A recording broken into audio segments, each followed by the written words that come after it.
BFM Business, Intégral Placement. Le match des traders. Nos deux traders sont en place. Jean-Louis Cussac chez Perceval et Frédéric Garcia chez Bourse Direct. Bonjour messieurs. Bonjour tout le monde. Bonjour tout le monde. Frédéric Garcia, comment sentez-vous les choses? Troisième repli consécutif et des niveaux qu'on n'avait plus vus depuis quelques longues semaines maintenant. On peut encore glisser loin sous les 4400 points? On peut encore glisser, loin pas vraiment, mais on peut en effet encore glisser. Alors ça peut-être se décanter ce soir avec la salle de publication de résultats trimestriels donc aux États-Unis. On va démarrer la saison du deuxième trimestre avec toujours donc comme entrée et comme départ Alcoa, donc producteur d'aluminium aux États-Unis, géant de l'aluminium. Voilà, donc on pourrait de nouveau encore un petit peu glisser, revenir prendre appui sur 4375 voire 4350. Voilà, on considère donc ces deux points d'entrée comme des points d'entrée assez significatifs, 375 à très court terme et 350 sur un horizon de quelques jours. Deux supports intéressants que l'on pourrait jouer donc pour éventuellement donc s'offrir un rebond. Si les résultats donc sont favorables, s'offrir un rebond pour aller chercher donc les 4440 et surtout donc une zone, donc nous on détermine donc une zone résistance qu'il faudra s'affranchir pour reprendre un biais haussier 4490, 4510. Voilà, donc pour l'instant, c'est un marché qui n'évolue guère. On a certes un léger biais baissier, mais c'est tout simplement une consolidation. Pour l'instant, il n'y a pas d'alerte. On l'a déjà anticipé, on va avoir un été relativement calme. On a le soutien des banques centrales, notamment la BCE.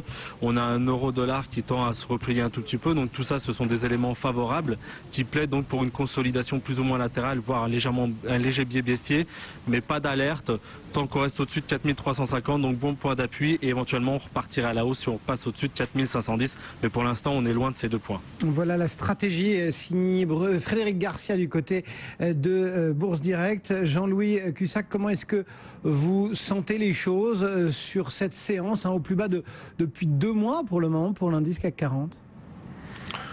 Les pressions vendeuses ont augmenté, elles augmentent.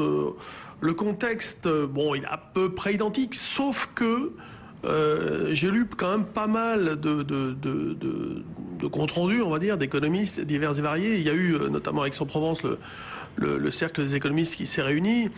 Ce qu'on ressent, c'est que les questions sont nombreuses, et en tout cas plus que les solutions. On a l'impression que commence à s'inquiéter à nouveau, si vous voulez, devant le fait accompli que manifestement ça repart pas. Il commence vraiment à se poser des questions. Donc méfiance, méfiance, méfiance. Il n'y a pas de programme de vente, mais méfiance, méfiance. Alors techniquement, si vous voulez, l'idée aujourd'hui, ça serait peut-être d'aller chercher 4380. Et je suis d'accord avec Frédéric, il n'y a pas de quoi non plus envisager dans le scénario principal que le marché baisse beaucoup. On va se retrouver avec les mêmes scénarios d'infirmation, c'est normal. Le marché a tellement peu évolué ces derniers jours, évidemment que le 4485-90, d'ailleurs, qu'on est allé chercher jeudi-vendredi, c'était bien, entre parenthèses, l'objectif de la reprise technique. Et on est resté dans une reprise technique puisque derrière, on a rebaissé. Il n'y a pas eu de changement de sens. Donc le 4510, c'est le niveau que j'avais proposé. Frédéric le propose également. Très bien, on va le garder pour l'instant. Et on va essayer de la baisser, ce niveau, si vous voulez, bien évidemment. Il est loin maintenant, donc on va tenter de la baisser dans les jours qui vont venir. Mais pour l'instant, on peut pas. On peut pas. Et là, on cherche plutôt à vendre sur des pullbacks, des petits rebonds techniques intraday. Par exemple, vers 4413, 4423. Ce serait des niveaux, pour ce matin en tout cas, on va dire jusqu'à 15h, de vente sur rebond.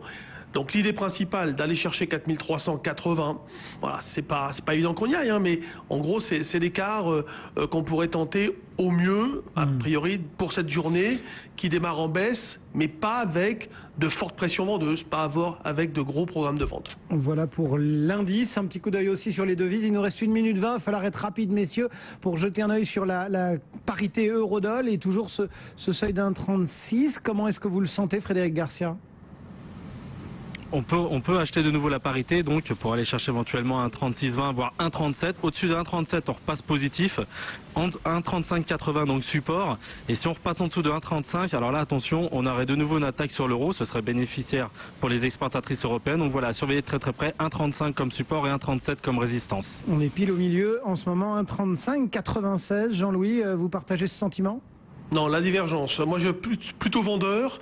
Rachat au-dessus d'un 37,40 et dégradation sous 1,35,50 et 1,3470 comme niveau important. Voilà, au quotidien, 2 traders qui vous donnent les clés techniques de la tendance sur indice, de la tendance sur devise. Jean-Louis Cussac chez Perceval, Frédéric Garcia chez Bourse Direct. Merci messieurs. Bonne journée Jean-Louis, vous restez en ligne. On fait appel à vos lumières sur le dossier action du jour. C'est à suivre. Le CAC 40 est en baisse de 0,26%. Intégral Placement, l'émission 100% placement sur BFM Business.